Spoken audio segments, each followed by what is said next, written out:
So good afternoon. Maybe a short introduction. So my name is Guillaume. So I'm VP Product at a small company called Zeenea. So, Vice President. That's a good thing about being part of a small company, that you can have big titles. So I'm Vice President. I'm very happy to do that. Zeenea, we are building actually a smart data catalog. So what we're going to talk about today is why you want to have a data catalog in your company. The point is to leverage your data assets. This is the premise of the new data world, that you will turn your company into a data-centric company, and data-centric organization where you can use the data to innovate, to build new business, to make better decisions. And the thing is, it's not that easy to turn your company into what is now called a data democracy. Most of the time you have different data cultures, and your maturity level in your organization might not be to be a data democracy. What's data democracy? It's an organization where many people, everybody, hopefully, can actually use the data to make their decisions and to do some analysis, some data science, some decision making, some innovation. But this data democracy that requires a lot of control on your data, because the environment is very demanding. You have compliance, you have security issues, so you cannot just ask everybody to access the data. So there are different cultures. Hopefully you are not in the data anarchy zone where everybody can access the data, but there's no rule to govern how it can be accessed and used. And you are probably in one of the other areas, which are data aristocracy. Data aristocracy is not so bad. It's probably what happens when you have started a large data architecture with data lakes, and you have your data scientists, data analysts accessing this data and having quite a good knowledge of what's in there and using it for their expert activities. And then you have probably something which is older, which is what I call data monarchy or data dictatorship, which is mostly what you have in the financial reporting or the former BI world, where the data access and data control is reserved to a small set of people in the organization, mostly the people the higher level in the hierarchy. This is not that bad a situation, but the problem is that, of course, you cannot leverage your data to innovate and make more global decision making. So data democracy is something you wish, but it's hard to reach it. Three big problems. The first one is that the knowledge is mostly tribal.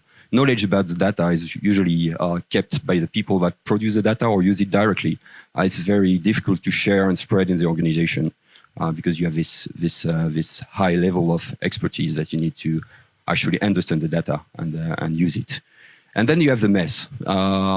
Most organizations are old organizations. They did not start creating data in the last 2 years, or in the last 20, 30, 40 years. So you have data everywhere. And you have layers of storage, layers of systems, more or less siloed. We started big data projects in the last few years. Big data project was to remove silos and put the data into a large lake. But very often it just created a new kind of mess in a new place, which is a data lake. So it did not remove the mess; it just moved it to a new place, and it's more mess. So you have this mess, and of course you have the compliance. Depending on your activity, what you're doing, you have more or less compliance, but you have compliance. Of course, if you are an hospital, you have a lot of compliance. If you are a bank or insurance, you have still quite a lot of compliance. But if you are a general purpose organization, you also have compliance, GDPR or some over specialized compliance. You need to make sure you follow in your with your data usage. But we know that some organizations manage to be data democracies. So we took a few big names. Of course, you know them. Those are all not so old companies, but they are not that new either. And they are all data democracies. They use data everywhere in their decision making. They use data everywhere in their products, in their innovation. And one thing that is common to all those companies is that they all have a data catalog. They all started a data catalog a long time ago. Most of them, they actually built it in-house because, of course, they have a lot of resources to do so, but also because they know that the data catalog will be a cornerstone to the data democracy, because this is where you will share the information and you will spread it into the organization. On the other side, I've been working on big data projects for probably 16 years. So I've been seeing many different ways to approach this documentation issue. One of them, probably one of the worst one, was in this insurance company that needed to actually document all its data for compliance reasons. That's not really, actually that was for solvability to compliance. And they invested a lot of money to document everything. So they spent months having people documenting everything in their systems, modeling all the data, describing everything. It was very expensive, took a lot of time. And at the end of the day, the documentation was almost good, but it was not maintainable. So they spent all this money for documentation that was actually wrong 12 months later, because systems are moving, data is moving, and the documentation is outdated quite quickly. So back to what we want to achieve is actually to not to take a top-down approach, but a bottom-up approach. Start with the truth. And the truth is what data you have in your actual system, in your operational system, in your storage. This is where we will start, and we will come scan all those storage, find the data, document it, and share it with everybody.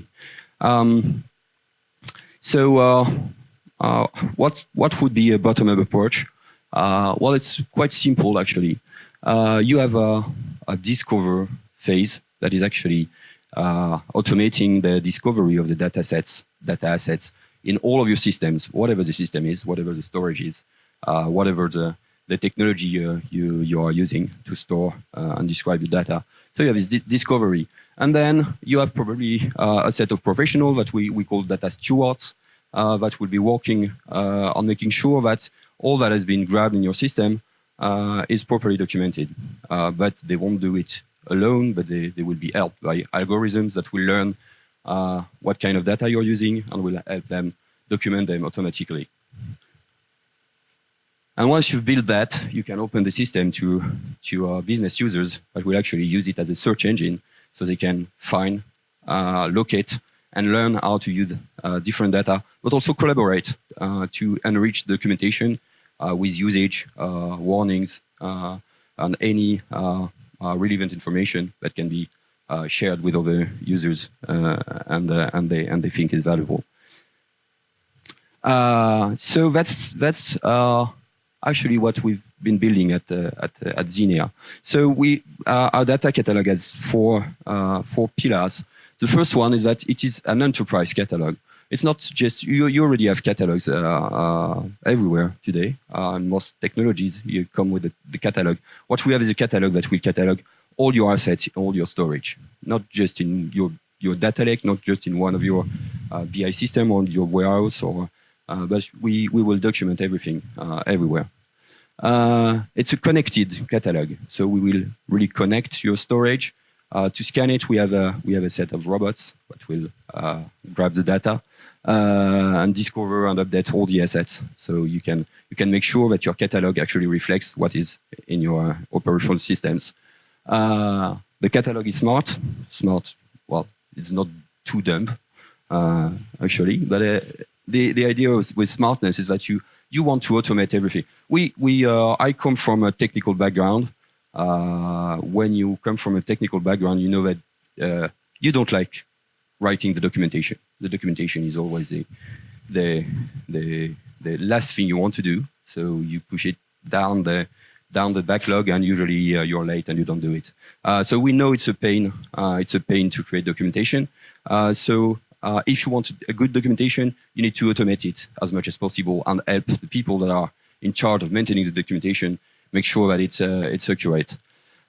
So we use algorithm and classical automation to help the data stewards and the data owners document and maintain the documentation on top of all the assets. And of course, it is a social catalog, meaning that everybody that is using the data can share their entire knowledge about the data. So you can have an even better documentation. An overview of the system, a very simple one. So you have all the connectors that will go on your storage. We have listed some of them. We have actually something like 40 or 50 connectors to all kind of technologies. Can be physical storage, can be warehouse, ETLs, APIs, any place you find assets that are available that you want to catalog to people find them. So we connect to all these sources. We grab all the meta information, and we have this algorithm and automation that will populate the properties or notify the data stewards that there is something that is weird in the documentation or that require their attention, so they can actually check it and make sure that the information is correct. And of course, in the middle of the system is a search engine that will be used by end users to find the asset. Not only the asset, but all the information about the asset, and especially the information about how to use it. If there is some compliance or ethical restriction, security restriction that they need to comply to before they can use this data. A little bit more about the smart part. So most of the smartness relies on what we call data fingerprinting. So what we do is that we actually, while we scan the data storage, we also scan the data so we can compute a set of features on top of the data. So we can build what we call a fingerprint. So that's more as data science on top of the data sets.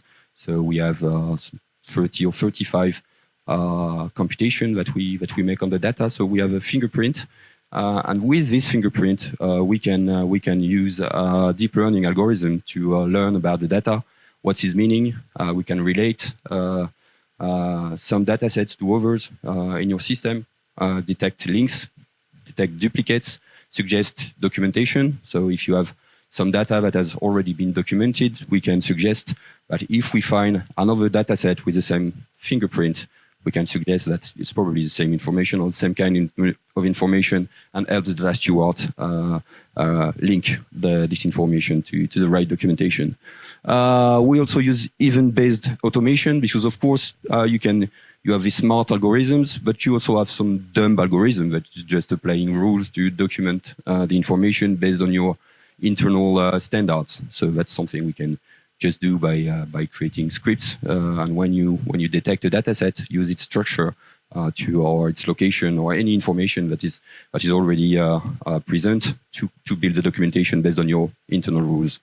And of course, we will suggest for the end user. We will use several techniques to make it easier to use the catalogs. We have something we call the adaptive search engine. That means that the engine will learn what a user expects from the system. We'll try to fine-tune the results of the search to his profile. So this is something that is similar to what Amazon is using in their own catalog. So they can suggest you what you are the most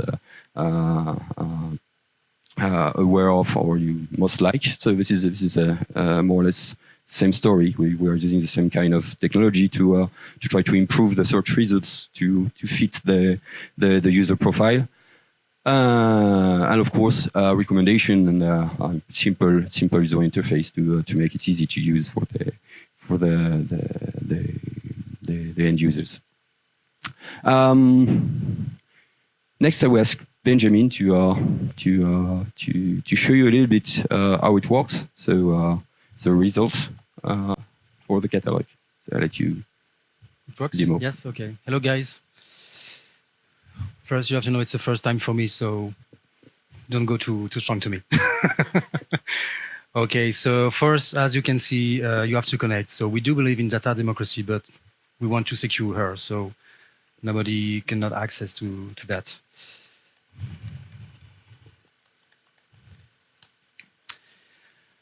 So let presume that I am a new, fresh data engineer in the team that will have to work on a new organization project. So I have to know what exists.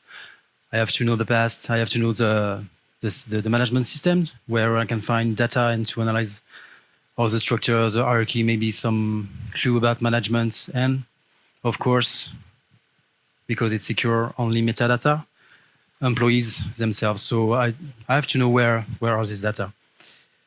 So it's the first time I connect to Zeenea, and we hope that Zeenea would be the first step in a data journey.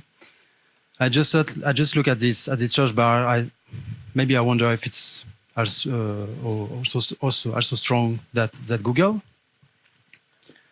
So let's try employee. You can see that Zeenea just suggests some turbulence. It doesn't fit to me, so I just execute the request, and Zeenea just give me a relevant result leads, and you can find many things I just explained. This is a business term. These are fields. Here you find a data set, many fields, and finally category. Just definitions. So actually a business term is the pretty little thing, only declarative is a tool, is that you can create assets that will give values to what you automatically collect. So you give business context, explanation. It could be the first step to discover your data asset in your company.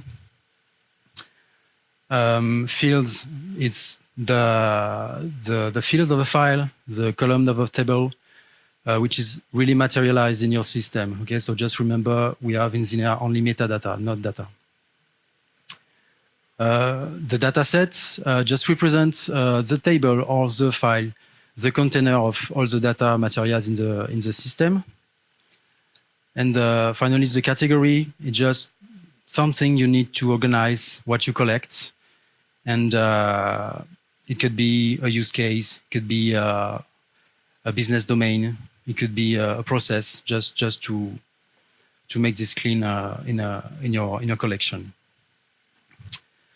So let's go back to my use case. So I want to find something about employee organization. So I can also use some other operator to get to my results.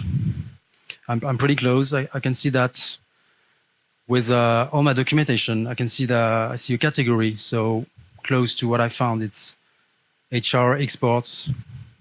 I choose that because it's close to what I get. And I can see data set about employees, departments. It's already documented, and I'm really convinced that it's the right file, the right files I need, because it comes from SAP HCM export. So that means that, yeah, if I am in my US context, all the human resources operation, I'll deal with the SAP HCM. So I'm pretty convinced it's a right file. But I need more information about the quality, so I can go down. I can dig with you guys about some data we just retrieved directly with the connector. So the volume of data, the number of record, some information about the documentation. Sorry, some contacts, some tags I can enrich. I continue with the schema. So here are the fields of the structure of the department file. I can find a department ID, location ID. I continue to dig, and finally the department ID in my database just noticed me that I have 27 distinct records. If I just imagine the real context, yeah, it could be relevant. I mean the right data set. And if I go to the location ID, I can also show that I have 7 distinct locations. So it's pretty close to my context. So I'm pretty convinced that it's the data set I need. So it's very, very well documented. That's thanks me. Sorry for that, because I made the environment.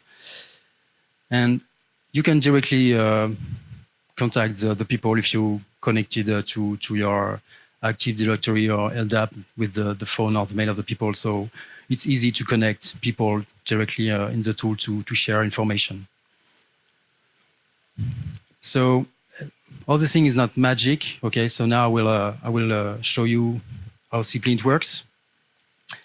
As you can see, I changed my window. Now I'm the data governor. Actually, the people who access to all features. Another role is the data manager will manage the content, the documentation. So we don't manage everything. And after that, I have the data user, the profile I used before just to read the content. So everyone can be data user in a company. So my data set are not complete. Okay, I want information about countries, regions, area where I deploy my organization. So I had to add some data sets. So I can retrieve my same data set here. I'm in the category Azure Exports, and I'd like to add data sets. Of course, here you can see that you have to be some knowledge about IT. So you trust the IT guy who gave us the information. So I know it's in Oracle. So I click on it. Again, you need your IT to do that, maybe. I can see HR and I can see all the tables I've already integrated, but I can see that region is missing. I want to integrate it. And directly I can participate to the project by adding already some information.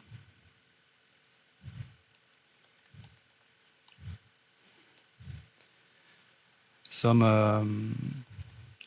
contact. You already choose a role to help other user to get through what they want. Yeah, great. Great means that normally I can retrieve my data set. Okay. So as you can see, the completion is not the same because I just retrieve it. And again, I have the same information. So I have the column name, but it's not finished. You can see that I have not the same metadata.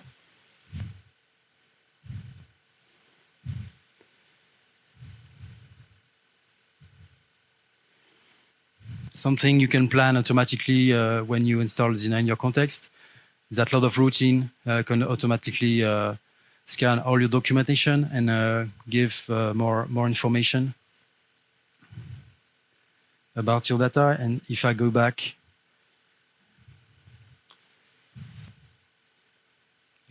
to my schema, normally if my machine is performant, yeah. I have now some statistics about the database, which is materialized in your system. So, of course, everything is on my machine, but it does the same in your context. So here I'm directly connected to SAP HCM. I just integrate a table from SAP HCM, and I directly have some statistics that inform me that I have 4 distinct regions. So if I mix my knowledge about departments, location, and regions, I'm pretty sure that I have in the right system. And if I go back to my data set, I have a new people in the loop. Someone, sorry for the French, we call référent. So it's a business knowledgement of the data, so I can contact her and move on my data discovery.